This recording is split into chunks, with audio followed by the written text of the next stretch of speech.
జ్యువెలరీలో వడ్డానం Mela October 4th నుంచి 12th వరకు ఫ్లాట్ 9.99% విఏ ఆఫర్ మీకోసం. నమస్కారం, మీరు చూస్తుంది సుమన్ టీవీ. నేను మీ కీర్తి. సంకష్టహర చతుర్థి. మరి మనందరి జీవితాల్లో కొద్దో గొప్ప ఏదో ఒక సంకటం ఉండే ఉంటుంది. ఈ రోజుని ఎలా సద్వినియోగం చేసుకుంటే బాగుంటుందో తెలియజేయడానికి ప్రముఖ ఆస్ట్రాలజర్ నందిబట్ల శ్రీహరి శర్మ గురుగారు ఉన్నారు. నమస్తే గురుగారు. వాగర్థావివ సంపృక్తౌ వాగర్థ ప్రతిపత్తయే జగతః పితరౌ వందే పార్వతీ పరమేశ్వరౌ ఆదిత్యాయ చ సోమాయ మంగళాయ బుధాయ చ గురుశుక్ర శనిభ్యశ్చ రాహవే కేతవే నమః. శృంగేరి జగద్గురు పీఠాధిపతులకి, కంచి పీఠాధిపతులకి నమస్కారములు తెలియజేసుకుంటూ కార్యక్రమాన్ని ప్రారంభిద్దాం. గురుగారు, నిజంగా ఒక్కొక్కసారి పిలిస్తే పలికే దేవుళ్ళు ఆ గణపయ్య కూడా అనిపిస్తూ ఉంటారు. సో ముఖ్యంగా ఇట్లా సంకష్టహర అని ఎవరికి లేదు, ఆయనకే ఉంది పేరు. ఎలాంటి సంకష్టాల నుంచి అయినా బయటికి తీసుకురాగలడు చాలా సునాయాసంగా. మరి ఈ రోజుని మేము ఎలా సద్వినియోగం చేసుకోవాలంటారు? సంకష్టహర చతుర్థి అంటే గణపతికి సంబంధించినటువంటిది. మనకు కలియుగ ప్రమాణాన్ని అనుసరించి కలో చండీ వినాయకో కాలభైరవ ఎందుకు చెప్పాల్సి వచ్చిందనంటే, ఒక్కొక్క యుగానికి దేవతలు, కొన్ని దేవతలు ఉంటారు, కొందరు వాళ్ళు అతి శీఘ్రంగా ఫలితాలు ఇస్తారు. అంటే సంకల్పము మాత్రము చేతనే ఆ దేవతల్ని ఉపాసించినటువంటి కారణం చేత సంకల్పం మాత్రము చేతనే ఫలితాన్ని త్వరగా ఇచ్చేసేస్తారు, అతి శీఘ్రంగా. క్షిప్రము అని అంటారు. అలాగే అతి శీఘ్రంగా ఫలితాలు ఇచ్చేటువంటి వాడు గణపతి. అందుకే ఆయనకి క్షిప్ర గణపతి అని అంటారు. క్షిప్ర అంటే తొందరగా, స్పీడ్. ఇక్కడ మనము చెప్పుకోదగినటువంటిది, ఈ కలియుగంలో చండి, గణపతి, కాలభైరవుడు, ఈ ముగ్గురు అతి శీఘ్రంగా ఫలితాలు ఇస్తారు. కాబట్టి ప్రతి సంకష్టహర చతుర్థి అంటే ప్రదోషకాల సమయానికి చవితి తిథి అందున బహుళ పక్షంలో ఉండాలి. పౌర్ణమి వెళ్ళిన చవితి తిథే బహుళ పక్షం. మరి ఈ రోజు ఏ టైంలో ఉంది? కానీ మీరు గమనించుకుంటే వినాయక చవితి మాత్రం అమావాస్య వెళ్ళిన చవితికి చేస్తే అది వరద చతుర్థి అని అంటారు. ఈ మిగతా చతుర్థులు అమావాస్య కంటే పౌర్ణమి వెళ్ళినటువంటి చవితి తిథి రోజున చేస్తారు. అది ప్రదోషకాల, సాయంకాల ప్రదోషకాల సమయంలో చవితి ఉండాలి. అది నియమం. ఈసారి 14వ తారీఖు అయింది, ఆదివారం. మనకు అమావాస్య వెళ్ళిన తర్వాత వచ్చేది వరద చతుర్థి, అది వినాయక చతుర్థి. కానీ పౌర్ణమి వెళ్ళినటువంటి చతుర్థి ప్రదోషకాల సమయంలో ఉండాలి, అది సంకష్టహర చతుర్థి అని అంటారు.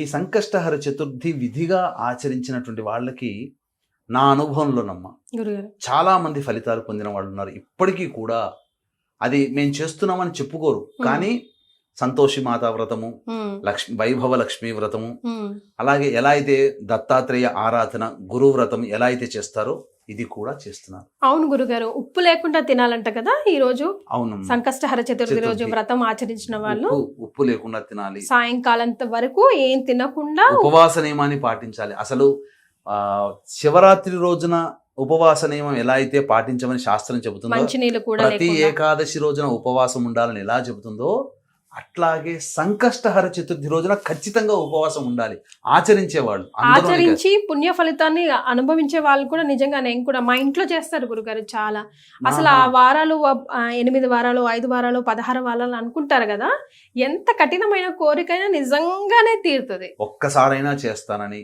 లేదా 3 వ్రతాలు చేస్తానని, 11 వ్రతాలు చేస్తానని, షోడశ వ్రతం 16 వ్రతాలు చేస్తానని, అష్టాదశం అంటే 18 సంకష్టహర చతుర్థి చేస్తానని, అలాగే 21 వ్రతాలు అంటే 21 సార్లు చేస్తానని, నక్షత్ర వారాలు అంటే 27 సార్లు చేస్తానని మొక్కుకునే వాళ్ళు ఉన్నారు. అది చేసిన తర్వాత అసలు మొదలుపెట్టినటువంటి కొన్ని వారాల్లోనే, అనగా కొన్ని నెలల్లోనే వాళ్ళ సంకల్పం నెరవేరుతుందమ్మా. అది గణపతి యొక్క అనుగ్రహం, మరి మహిమ ఏమో అది. అందుకనే దానికి ఖచ్చితంగా కొన్ని నియమాలు పాటించాలి, స్ట్రిక్ట్ గా చేయాలి. కాకపోతే చక్కగా పొద్దున్నే లేచి కాలకృత్యాదులు తీర్చుకొని చక్కగా జిల్లేడు గణపతి కానీ, ఇత్తడి గణపతి కానీ, లేకపోతే స్ఫటిక గణపతి కానీ, లేదా పాదరసం రసగణపతికి కానీ, లేదా ఇవేవీ లేవండి, మామూలు ఒక చిత్రపటానికైన గణపతిని పెట్టుకొని, అంటే ఆ చెక్కపీట బల్లపీట మీద తెలుపు వస్త్రం కానీ, ఎర్రటి వస్త్రం కానీ, లేకపోతే ఆకుపచ్చ రంగు వస్త్రం కానీ, లేదా విస్తరాకు, తమలపాకు ఏదైనా పెట్టుకోవచ్చు. ప్లాస్టిక్ లేకుండా పెట్టేసి ఆ గణపతి ప్రతిమ పెట్టి, ఆ గణపతి ప్రతిమ ముందర ఒక పళ్ళెములో ఒక 3 పిడికిళ్ళైనా, ఎంత వాళ్ళ శక్తి కొలది ఆ బియ్యాన్ని పెట్టి ఆ బియ్యంలో చక్కగా గణపతిని లేదా గణపతిని చిత్రపటం కానీ పెట్టుకొని చక్కగా ఆ ముడుపు కట్టాలి, మూట కట్టాలి ఆ బియ్యాన్ని. ఏదైనా ఒక వస్త్రంలో, శుభ్రమైనటువంటి వస్త్రంలో కలిపి చక్కగా గణపతి పూజ చేసుకొని షోడశోపచార విధానంగా వినాయక వ్రత కల్పం గణపతి వినాయక చవితి మూటలో బియ్యం కలపాలి, బియ్యం పెట్టాలి, 3 పిడికెలు. చిత్రపటం బియ్యం పైన పెట్టాలంటున్నారు కదా? లేదమ్మా, చిత్రపటం పెట్టి చిత్రపటం ముందర బియ్యం కట్టుకొని ఒక వస్త్రం పెట్టుకొని మూట కట్టుకొని పెట్టుకోవాలి. చిల్లర పైసలు లేకపోతే డబ్బులు ఏమైనా పెట్టాలి? ఏం అవసరం లేదమ్మా, చక్కగా పెట్టి మంటపం వేసుకుంటే మంటపం వేసుకోవచ్చు. మళ్ళీ అంటే బియ్యం మీద కానీ గోధుమల మీద కానీ మంటపం పెట్టుకొని చక్కగా ఈ యొక్క సంబంధించినటువంటి షోడశోపచార విధానంగా వినాయక వ్రతకల్పం ఎలా అయితే చేస్తారో ఆ వ్రతకల్పం ముందర పెట్టుకొని గణపతి ఆరాధన పూజ చేసుకోవాలి. చేసుకున్న తర్వాత ఆ రోజంతా ఉపవాస నియమాన్ని పాటించాలి. పాటించి సాయంకాలం ప్రదోషకాల సమయానికి గణపతి దేవాలయానికి చేరుకొని, లేదా ఉదయం పూటనైనా కానీ గణపతి దేవాలయానికి చేరుకొని గణపతికి గరికతో అష్టోత్తర పూజ చేసి అభిషేకం అర్చన దేవాలయంలో చేయొచ్చు, ఇంట్లోనైనా చేసుకోవచ్చు. చేసి ఆ రోజంతా ఉపవాసం ఉండాలి. ఉండి గణపతి నామాన్ని స్మరించుకుంటూ ఉండాలి. సాయంకాల ప్రదోషకాల సమయంలో చక్కగా విధి విధానంగా ఈ స్వామిని మళ్ళీ అర్చించాలి. అయితే ఈ లోపల ఈ సంకష్టహర చతుర్థి రోజున చాలా మంది ఏం చేస్తారంటే మోదుగలతో ఇవి ఉంటాయి కదమ్మా, గణపతి మోదకాలు ఆ మోదకాలతో హోమం చేస్తారు, లేదా కుడుములు నైవేద్యంగా పెడతారు తయారు చేసి, లేదు గణపతి హోమం విశేషంగా చేస్తారు గరికతో కానీ, లేదు అష్టద్రవ్యములు అని అంటారు. అంటే కొబ్బరి పొడి, అటుకులు, బెల్లము, పుట్నాలు, అలాగే మిశ్రి, ఇవన్నీ కలిపినటువంటి ద్రవ్యములతో గణపతికి హోమం చేస్తారు. చాలా విశేషం, గరికతో కలిపి చేస్తారు. విశేషమైనటువంటి ద్రవ్యం అది చేయడం ద్వారా ఆ గణపతి అనుగ్రహం శీఘ్రంగా కలుగుతుంది. ఆ హోమ తదనంతరం ఉపవాసం ఉంటారు. సాయంకాలానికి విధిగా ఒక నియమాన్ని పాటించాలి. దీనికి సంబంధించినటువంటి గాథ కూడా ఉందమ్మా.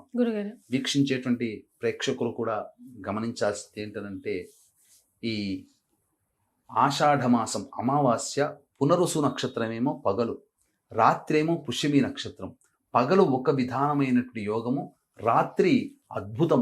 మళ్ళీ ఈ సంవత్సరం పుష్యమి నక్షత్రంతో కూడుకున్న అమావాస్య లేదండి. కావున అది శివాజ్ఞ మేర విశ్వేశ్వరుడు పిలిపించుకున్న కాశీ క్షేత్రంలో ఉంటున్నాం ఒక వారం 10 రోజుల పాటు. అప్పుడు ఆ సమయం అమావాస్య వచ్చింది కాబట్టి మీ కుటుంబ సభ్యుల యొక్క అనగా మామూలు సందర్భాలలో ఎక్కడ ఒక్క కాశీ క్షేత్రం తప్ప ఎక్కడ పిండ ప్రదాన కార్యక్రమం చేసినా వసురుద్ర ఆదిత్య రూపంలో పితృదేవతలకు వెళుతుంది. కానీ కాశీ క్షేత్రంలో పిండ ప్రదానం జరుగుతుందంటే సాక్షాత్తు యముడే పంపిస్తాడు పితృదేవతని, వెళ్ళి మీ వాళ్ళ కార్యక్రమాన్ని జరిపిస్తున్నారు, ఆ పుణ్యఫలం తెచ్చుకో అని చెప్పి. కాబట్టి చక్కగా బ్రాహ్మణులను కర్తగా పెట్టి మంత్ర సహితముగా మీ పితృదేవతల ఆత్మతృప్తి కోసం, పుణ్యలోకాలు గతించడం కోసం పిండ ప్రదాన కార్యక్రమాలు ఇరువైపులా 3 తరాల్లో ఉన్నటువంటి వారి ఆత్మతృప్తి కోసం పిండ ప్రదాన కార్యక్రమాలు, తర్పణాది కార్యక్రమాలు చేయించడం జరుగుతుంది. అలాగే రాత్రిపూట అమావాస్య పుష్యమి నక్షత్రం కాబట్టి ఉగ్రదేవతలకి సంబంధించినటువంటి అంటే జాతకరీత్యా అన్ని రకాల దోషాలు తొలగిపోవాలి, సర్వదోష నివారణ అనేటువంటిది చేయించడం జరుగుతుంది. అందులో వారాహి, ప్రత్యంగిర, బగళాముఖి, రాజశ్యామల, సుదర్శనం హోమాదులు సశాస్త్రీయంగా జరిపించడం జరుగుతుంది. అవకాశం ఉన్నవాళ్ళు కార్యక్రమ తదనంతరం కాంటాక్ట్ చేసి 2 కార్యక్రమాల్లో గోత్రనామాదులు నమోదు చేసుకోవచ్చు.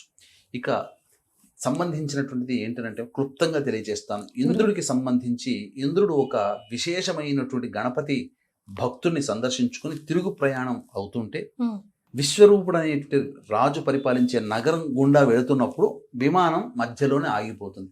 అంటే ఈ యొక్క రాజ్యంలో పాపకర్మలు చేసిన ప్రజలు ఉన్నారు కాబట్టి వాళ్ళ నెగిటివ్ ఎనర్జీ వెళ్ళి ఆ విమానం అనేటువంటిది ఆగిపోయింది. విమానం మళ్ళీ ముందుకు కదలాలి అని అంటే ఎవరైనా సంకష్టహర చతుర్థి అంటే గణపతి ఉపాసన చేసినటువంటి వ్యక్తి ఒకరోజు చతుర్థి వ్రతాన్ని ఆచరించిన పుణ్య ఫలితాన్ని ధారాదత్తం చేస్తే విమానం కదులుతుందని అశరీరవాణి పలుకుతుంది. ఆ సందర్భంగా చాటింపు వేయిస్తే ఎవ్వరూ కూడా వ్రతాన్ని ఆచరించినటువంటి వాళ్ళు కనబడలేదు.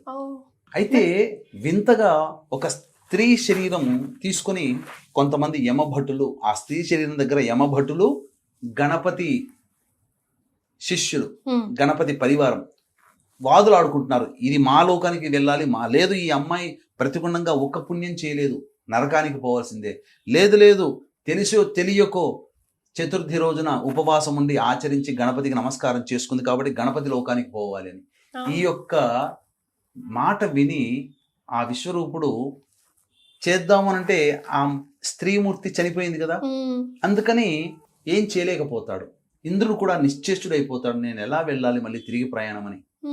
కానీ వాదులాటలో గణపతి సైనికులే గెలుస్తారు కాబట్టి గణపతి లోకానికి తీసుకుని వెళ్తుంటే ఆ యొక్క విమానం గుండా ఆ యొక్క స్త్రీ శరీరం శవం వెళుతుంది. గాలి తాకినటువంటి ఆ స్త్రీ శరీరాన్ని కనుక తెలుసో తెలియకో ఈ గణపతి వ్రతాన్ని ఆచరించి గణపతికి పూజ చేసినటువంటి పుణ్య ఫలితం పొందిన ఆ స్త్రీమూర్తి తీసుకుని వెళుతున్నటువంటి భటులు, గణపతికి సంబంధించినటువంటి సైనికులు ఎవరైతే ఉన్నారో పోతూ ఉంటే ఆ స్త్రీమూర్తిని తాకినటువంటి గాలి వెళ్ళి ఆ విమానానికి తగలడం వల్ల ఆ విమానంలో చైతన్యం వచ్చి విమానం కదులుతుంది. అంటే వ్రతాన్ని ఆచరించిన వ్యక్తికి స్వర్గం ఎలా అయితే కలిగిందో ఆ వ్రతాన్ని ఆచరించిన వ్యక్తికి తాకిన గాలి కూడా గొప్ప శక్తివంతంగా పనిచేసింది. అంటే దీని అర్థము ఇటువంటి వ్రతాన్ని ఆచరించడం వల్ల ఎంతటి పుణ్య ఫలితాన్ని, ఎంత గొప్ప యోగాన్ని పొందుతారో మనకు దీని ద్వారా తెలుస్తుంది. కాబట్టి చక్కగా ఈ వ్రతాన్ని ఆచరించి సాయంకాలం ప్రదోషకాల సమయంలో చక్కగా మళ్ళీ చంద్రుణ్ణి దర్శనం చేసుకుని ఇంటికి వచ్చి ఆ 3 పిడికెళ్ళు బియ్యం వేసినటువంటి ఉంది కదమ్మా, దాన్ని పాయసాన్నం, బెల్లముతో కూడుకున్నటువంటి పాయసాన్నాన్ని నైవేద్యంగా చేయాలి. చేసి ఆ స్వామికి నైవేద్యంగా పెట్టి కుటుంబ సభ్యులు భుజించినట్లయితే ఆ రోజంతా ఉపవాసం చేసిన ఫలితం దక్కుతుంది. అప్పుడు ఆ గణపతి యొక్క అనుగ్రహం కలగడం ద్వారా వాళ్ళ జీవితంలో ఎదుర్కొనే అనేక సమస్యలన్నీ కూడాను అతి త్వరగా నివారణ అవుతాయని చెప్పడంలో ఏమాత్రం సందేహం లేదు. ఇది నమ్మి చేయండి, గణపతి అనుగ్రహాన్ని పొంది తీరుతారు, అందులో సందేహము లేదు లేదని చెప్పవచ్చు. చాలా సంతోషం గురుగారు, అనేక విషయాలు తెలియజేశారు. ధన్యవాదాలు. సర్వం శ్రీ ఉమామహేశ్వర పరబ్రహ్మార్పణమస్తు.